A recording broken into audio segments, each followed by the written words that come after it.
അപ്പോൾ 99 നിന്ന് ഒന്നാണ് നമ്മുടെ ഭൂമിയിലുള്ളത്. ബാക്കി 99 അള്ളാഹു ബാക്കി വെച്ചത് എവിടേക്ക്? ആഖിറത്തിലേക്കാണ്. 99 എവിടെയുണ്ട്? പിന്നെന്തിന് പേടിക്കണം?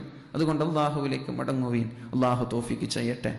എന്നും ആളുകൾക്ക് പ്രതീക്ഷയിട്ട് കൊടുക്കുന്നതാണ്. നരകത്തിന്റെയും ഖബറിന്റെയും ശിക്ഷകളെ കുറിച്ച് ഒരു തവണ പറയുമ്പോൾ സ്വർഗത്തെക്കുറിച്ച് 100 പ്രാവശ്യം പറയണമെന്നാണ്. കാരണം അള്ളാഹുവിന്റെ ഏറ്റവും വലിയ സിഫത്താണ് റഹീം. ഒരുപാട് തവണ അള്ളാഹു പറഞ്ഞിട്ടുണ്ട് കാരുണ്യവാനാണ്. 99 റഹ്മത്ത് അള്ളാഹു അവിടെ വെച്ചിട്ടുണ്ട്. അതുകൊണ്ട് ലാ തഖ്നതു മിർ റഹ്മത്തില്ല, അള്ളാഹുവിന്റെ ആ ഒരു കാരുണ്യത്തിൽ നിന്ന്, റഹ്മത്തിൽ നിന്ന് നിരാശരാവേണ്ട. എങ്ങനെയുള്ള ആളുകളാണെങ്കിലും ശരി. യാ അയ്യുഹല്ലദീന അസ്റഫു അലാ അൻഫുസിഹിം ലാ തഖ്നതു മിർ റഹ്മത്തില്ലാഹ്. ശരീരത്തോട് അതിക്രമം കാണിച്ചവർ, തോന്നിവാസങ്ങളിൽ മുഴുകിയവർ, അനാവശ്യങ്ങളിലും അനാശാസ്യങ്ങളിലും ഇടപെട്ടവർ, ലാ തഖ്നതു മിർ റഹ്മത്തില്ലാഹ്, അല്ലാഹുവിന്റെ കാരുണ്യത്തിൽ നിന്ന് നിരാശരാവരുതേ എന്ന് വിശുദ്ധ ഖുർആൻ നമ്മോട് സൂചിപ്പിക്കുന്നുണ്ട്. അല്ലാഹു റബ്ബ് സുബ്ഹാനഹു വ തആല നമ്മളോട് തൗഫീഖ് ചെയ്യട്ടെ. ഞാനിപ്പോ പറയണം ഇൻഷാ അല്ലാഹ്. നാളെ ഇവിടെ ഖുർആൻ ക്ലാസ് നടക്കുന്നുണ്ട്. ഞാൻ തന്നെയാണ് എടുക്കുക ഇൻഷാ അല്ലാഹ്. പിന്നെ സൂറത്തുൽ മസദ് ആണ് ഉദ്ദേശിക്കുന്നത്. അത് ഈ വിഷയവുമായിട്ട് ബന്ധപ്പെട്ട സൂറത്താണ് ഇൻഷാ അല്ലാഹ്. എല്ലാ ആളുകളും സംബന്ധിക്കുക. അല്ലാഹു തൗഫീഖ് ചെയ്യട്ടെ, അല്ലാഹു സ്വീകരിക്കട്ടെ. അപ്പോൾ എൻ്റെ പ്രിയപ്പെട്ട മുഅ്മിനീങ്ങളെ, അല്ലാഹുവിന്റെ ഹബീബ് സല്ലല്ലാഹു അലൈഹി വസല്ലം പറയാണ്, ഫമൻ ജാഅനി മിൻഹും തായിബാ. എത്ര തെറ്റ് ചെയ്തു എന്നതല്ല പ്രശ്നം, നിങ്ങൾ എത്ര തെറ്റ് ചെയ്യുന്നുണ്ട്, നിങ്ങൾ എന്തൊക്കെ ചെയ്തിട്ടുണ്ട് എന്നത് അല്ലാഹു നോക്കുന്നേ ഇല്ല എന്നാണ്. ഫമൻ ജാഅനി മിൻഹും തായിബൻ, നിങ്ങളിൽ നിന്ന് ആരാണ് തൗബ ചെയ്ത് എന്നിലേക്ക് മടങ്ങി വരുന്നത്?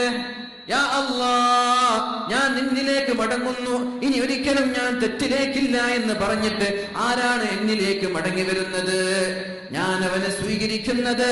മർഹബൻ ബിത്തായിബീൻ, തൗബ ചെയ്യുന്ന ആളുകളെ ഐ വെൽക്കം യു, ഞാൻ നിന്നെ സ്വാഗതം ചെയ്യുന്നുണ്ട്, നിങ്ങൾ ഇങ്ങോട്ട് കടന്നു വരൂ. ആരെ? തെറ്റ് തൗബ ചെയ്ത് അള്ളാഹുവിലേക്ക് മടങ്ങുന്ന ആളുകളെ നിങ്ങളെ ഞാൻ സ്വാഗതം ചെയ്യുകയാണ്, നിങ്ങളെ ഞാൻ സ്വീകരിക്കാൻ തയ്യാറാണെന്ന് അള്ളാഹു നമ്മോട് പഠിപ്പിക്കുന്നത് അള്ളാഹുവിന്റെ ഹബീബ് നമ്മൾക്ക് പഠിപ്പിച്ചു തരുന്നുണ്ട്. അള്ളാഹു തൗഫീഖ് ചെയ്യട്ടെ. ഇനി തെറ്റും ചെയ്ത് തൗബയിലേക്ക് മടങ്ങാത്ത ആളുകളാണ്, അവരെ കുറിച്ച് അള്ളാഹു പറയുന്നുണ്ട്, വമൻ ദഹബ മിൻഹും ആസിയാ, തെറ്റ് ചെയ്ത് തൗബ ചെയ്യാതെ നന്മയിലേക്ക് മടങ്ങാതെ തോന്നിവാസങ്ങളിൽ തന്നെ മുഴുകുന്ന ആളുകളെ നാദൈതുഹു മിൻ ഖരീബ്, അല്ലാഹു തൊട്ടടുത്ത് നിന്ന് വിളിക്കുകയാണ്. അല്ലാഹു നമ്മുടെ തൊണ്ടക്കുഴിയേക്കാളും നമ്മളോട് അടുത്തിട്ടുണ്ടെന്നാണ് അല്ലേ? ഖറബു ഇലൈഹി മിൻ ഹബ്ലിൽ വരീദ്, തൊണ്ടനാളിയേക്കാളും നിങ്ങളിലേക്ക് അടുത്തവനാണ് അല്ലാഹു. ആ അല്ലാഹു നമ്മളെ വിളിക്കുന്നുണ്ട് തൊട്ടടുത്ത് നിന്ന്. ഇലാ ഐന തദ്ഹബു, എവിടെയാണ് നീ പോകുന്നത്? ഇലാ ഐന തദ്ഹബ്, ഓ തെറ്റ് ചെയ്ത ആളെ, ദോഷിയായ ആളെ, ഇലാ ഐന തദ്ഹബ്, നീ എങ്ങോട്ടാ പോകുന്നത്? എവിടേക്കാ നീ പോകുന്നത്? അവജത്ത റബ്ബൻ ഗൈരി, ഞാനല്ലാതെ വേറൊരു ദൈവത്തെ നിനക്ക് കിട്ടിയോ? അല്ലാഹു ചോദിക്കുകയാണ്. അല്ലാഹുവിന്റെ ഹബീബ് സല്ലല്ലാഹു അലൈഹി വസല്ലം പഠിപ്പിച്ചു തരുന്ന ഹദീസാണ്. അവജത്ത റബ്ബൻ ഗൈരി, ഞാനല്ലാതെ വേറൊരു ദൈവത്തെ നിനക്ക് ലഭിച്ചു, നീ എങ്ങോട്ടാ നീ പോകുന്നത്? എന്നിലേക്ക് മടങ്ങാനുള്ള സമയമായിട്ടില്ലേ? അല്ലാഹു ചോദിക്കുകയാണ്. അം വജത്ത റഹീമൻ സിവായ്, ഞാനല്ലാത്ത മറ്റൊരു കാരുണ്യവാനെ, സഹിഷ്ണുതയുടെ ആളെ, ഞാനല്ലാത്ത ഒരാളെ നിനക്ക് ലഭിച്ചോ എന്ന് അല്ലാഹു തആല അടിമകളോട് ചോദിക്കുമെന്ന് അല്ലാഹുവിന്റെ ഹബീബ് സല്ലല്ലാഹു അലൈഹി വസല്ലം നമ്മോട് പഠിപ്പിക്കുന്നുണ്ട്. ആ കാരുണ്യത്തിൽ നിന്നാണ് അല്ലാഹുവിന്റെ ഹബീബ്, അല്ലാഹുവിന്റെ തിരുവസന്തം റസൂലുള്ളാഹി സല്ലല്ലാഹു അലൈഹി വസല്ലം ജനങ്ങളോടും പെരുമാറിയത്. ഫബിമാ റഹ്മത്തിൻ മിനല്ലാഹി ലിൻത ലഹും, അല്ലാഹുവിന്റെ ഹബീബേ, എന്റെ കാരുണ്യത്തിൽ നിന്നാണ് അങ്ങേക്കും മയമായി പെരുമാറാൻ പറ്റിയത്. അള്ളാഹുവിന്റെ വാക്കാണ്. അള്ളാഹുവിന്റെ 99 കാരുണ്യം അവിടെ, ഒന്നിവിടെ.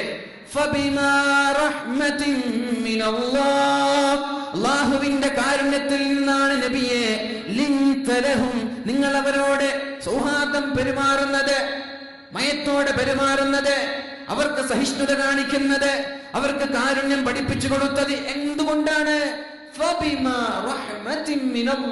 അള്ളാഹുവിന്റെ റഹ്മത്തിൽ നിന്നാണ്. ആ ഒരു റഹ്മത്തിൽ നിന്നാണ്, അള്ളാഹുവിന്റെ ഹബീബിന്റെ പറഞ്ഞാലും തീരാത്ത കാരുണ്യത്തിന്റെ ചരിത്രം നമ്മൾക്ക് തുറന്നു വെച്ചത് ഈ ഒരു റഹ്മത്തിൽ നിന്നാണ്. അള്ളാഹു മനസ്സിലാക്കാനും പഠിക്കാനും തൗഫീഖ് ചെയ്യട്ടെ.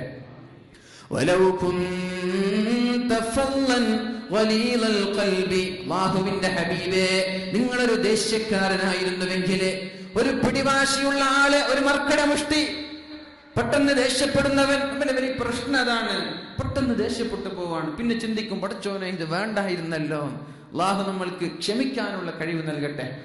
അല്ലാഹുവിന്റെ ഹബീബേ സല്ലല്ലാഹു അലൈഹി വസല്ലം, വലൗ കുൻത ഫല്ലൻ ഖലീലൽ ഖൽബി ലൻഫളൂ മിൻ ഹൗലിക്, നബിയേ നിങ്ങൾക്ക് കാരുണ്യം നൽകിയത് ഞാനാണ്.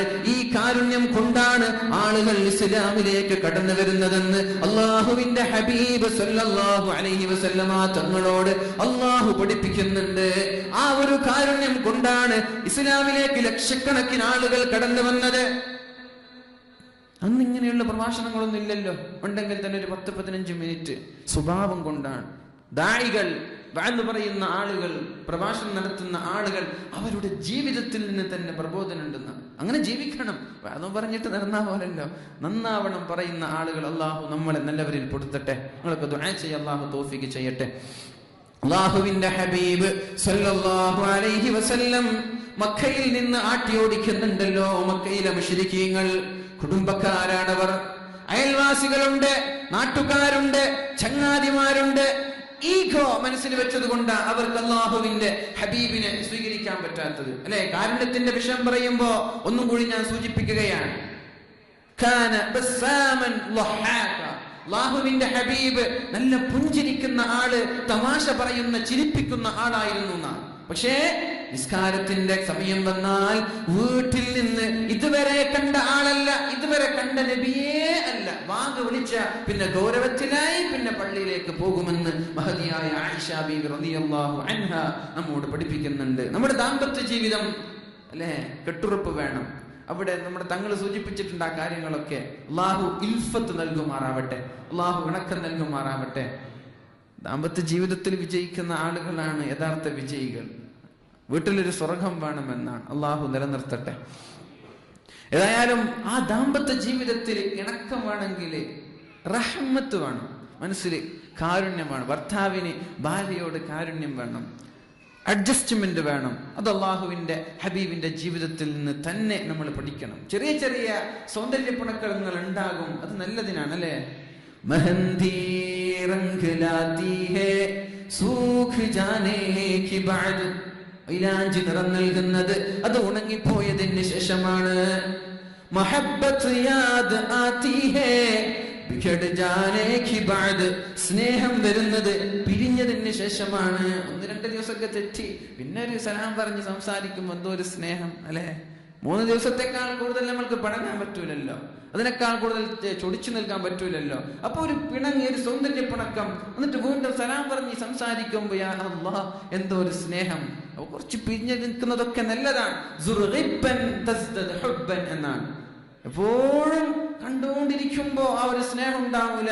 അതുകൊണ്ട് ഇടക്കൊന്ന് വിട്ടു നിൽക്കണം, എന്നിട്ട് വീണ്ടും കാണണം. അപ്പൊ സ്നേഹം വർദ്ധിക്കുമെന്ന് റസൂലുള്ളാഹി സ്വല്ലല്ലാഹു അലൈഹി വസല്ലം. അല്ലാഹു നമ്മുടെ ദാമ്പത്യ ജീവിതം ശുഭകരമാക്കട്ടെ. നല്ല സ്നേഹത്തോടെ, നല്ല ഒരു കെട്ടുറപ്പോടെ ജീവിക്കാൻ നമ്മൾക്ക് തൗഫീഖ് ചെയ്യട്ടെ. അപ്പൊ ഞാൻ പറഞ്ഞത്, ഇവിടെ ഒരു കെട്ടുറപ്പ് വേണം, അവിടെ ഒരു വിജയം വേണമെങ്കിൽ അഡ്ജസ്റ്റ്മെന്റ് നിർബന്ധമാണ്. ആ ഒരു റഹ്മ നമ്മുടെ ഹൃദയത്തിൽ നിന്ന്, ആ ഒരു കാരുണ്യമാണ്. അടുക്കളയിൽ മെഷീന് പോലെ ജോലി ചെയ്യുന്ന ആളാണ് നമ്മുടെ ഭാര്യമാർ നമ്മൾക്കുണ്ട് ജോലി ഇല്ല എന്നല്ല, എങ്കിലും അവരുടെ പ്രയാസങ്ങൾ നമ്മൾ മനസ്സിലാക്കണം. അവരോട് നമ്മൾ കാരുണ്യത്തോടെ പെരുമാറണം. അവരോട് നമ്മൾ സഹിഷ്ണുതയുടെ വാക്കുകൾ സംസാരിക്കണം. അള്ളാഹു തൗഫീഖ് ചെയ്യട്ടെ. എൻ്റെ പ്രിയപ്പെട്ട സഹോദരന്മാർ വിദേശികളാണ്, നിങ്ങളെ ഭാര്യമാരൊന്നും ഇവിടെ ഉണ്ടാവൂല എന്ന് എനിക്കറിയാം. വളരെ കുറച്ച് ആളുകളെ ഫാമിലി സഹിതം ഇവിടെ ജീവിക്കുന്നുണ്ടാകും. അള്ളാഹു എല്ലാ കാര്യത്തിലും ബർക്കത്തും റഹ്മത്തും ഒക്കെ ചെയ്യുമാറാവട്ടെ. റസൂലുള്ളാഹി സ്വല്ലല്ലാഹു അലൈഹി വസല്ലമ തങ്ങളിലാണ് നമ്മൾക്ക് മാതൃകയുള്ളത്. ലഖദ് കാന ലക്കും ഫീ റസൂലില്ലാഹി ഉസ്വത്തുൻ ഹസന. മുഅ്മിനീങ്ങളെ, മുഅ്മിനാത്തുകളെ, നിങ്ങൾ റോൾ മോഡൽ ആക്കേണ്ടത് അല്ലാഹുവിന്റെ ഹബീബിനെയാണ്. ആരാണ് ഹബീബിനെ പിൻപറ്റുന്നത്? ലിമൻ കാന യർജുല്ലാഹ വൽ യൗമൽ ആഖിർ. അല്ലാഹുവിന്റെ അന്ത്യനാളിൽ വിജയം വേണമെന്ന് ആഗ്രഹിക്കുന്നവർ, അല്ലാഹുവിന്റെ അടുത്തേക്ക് മടങ്ങണമെന്ന് ആഗ്രഹിക്കുന്നവർ അല്ലാഹുവിന്റെ ഹബീബിലേക്ക് മടങ്ങണം. ഹബീബിനെയാണ് ഫോളോ ചെയ്യേണ്ടതെന്ന് അല്ലാഹു തആല വിശുദ്ധ ഖുർആനിൽ പഠിപ്പിക്കുന്നുണ്ട്. അല്ലാഹു തൗഫീഖ് ചെയ്യട്ടെ. അല്ലാഹു